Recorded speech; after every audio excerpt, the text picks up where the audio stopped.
Rahim, iftari time అవుతుంది, వచ్చి కూర్చోండి.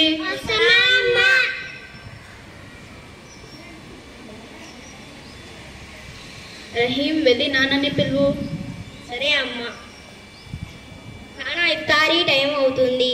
సరే, వస్తున్నాను రహీం.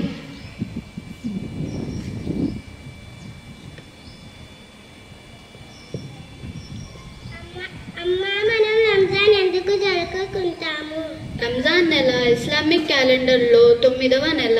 ఈ రంజాన్ నెలలోనే మనకు పవిత్రమైన గ్రంథం ఖురాన్ ఆవిర్భవించింది. దీనిని ఈదుల్ ఫితర్ అని కూడా అంటాము. కానీ అమ్మ, ఉపవాసం ఎందుకుంటారు? ఉపవాసంలో మనం తెల్లవారుజామున తినేది సెహరీ, ఉపవాసం అయిపోయాక తినేది ఇఫ్తారీ. ఉపవాసం ఉంటే మనం పేదవారి ఆకలి బాధ తెలుసుకుంటాం. నానా, 30 రోజు ఉపవాసం ఎందుకు ఉండాలి? ప్రతి సంవత్సరంలో రంజాన్ నెల అంతా ఉన్న ఉపవాసం ఉండడం వలన మిగతా నెలలు కూడా శాంతి సహనంతో పాటు మరియు దేవుడి నామస్మరణతో గడపాలి. ఉపవాసం ఉన్నప్పుడు ఎలాంటి పనులు చేయకూడదు నాన్న? ఉపవాసం ఉన్నప్పుడు మనం అబద్ధం చెప్పకూడదు, ఒకరితో తప్పుగా ప్రవర్తించకూడదు, ఎవరిని కూడా బాధ పెట్టద్దు. ఉపవాసం ఎందుకు ఖజూరంతోనే తీస్తారమ్మా? ఖజూరం గురించి మన ఖురాన్లో చెప్పారు. ఇది తినడం వలన మన శరీరానికి ఎన్నో లాభాలు ఉన్నాయి. సరే, ఇంకా ఇఫ్తారీ టైం అయింది. అందరూ ఇఫ్తారీ దువా పలికి ఉపవాసం తీద్దాం. బిస్మిల్లాహిర్రహ్మానిర్రహీం. అల్లాహుమ్మా లకా అసమ్తు వ బికా ఆమన్తు వ అలైకా తవక్కల్తు వ అలా హిస్రికా అఫ్తర్తు వ తఖబ్బల్ మిన్నీ. బిస్మిల్లాహి వ అలా బర్కతిల్లాహ్.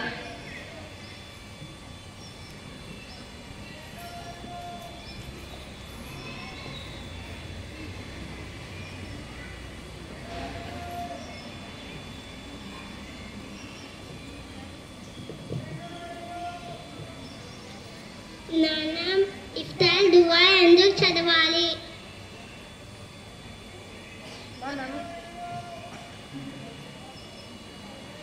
మనం ఇఫ్తారీ దువాలో అంతా ఉన్న ఉపవాస దీక్షను దేవుడు స్వీకరించి పుణ్యంతో పాటు మనం తినే ఆహారంలో మంచి ఆరోగ్యాన్ని చేకూరుస్తాడు.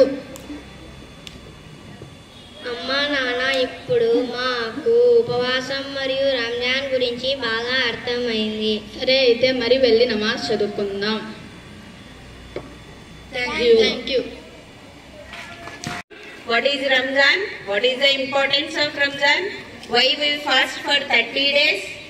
In this kit, did you all understood? Okay, good. Thank you.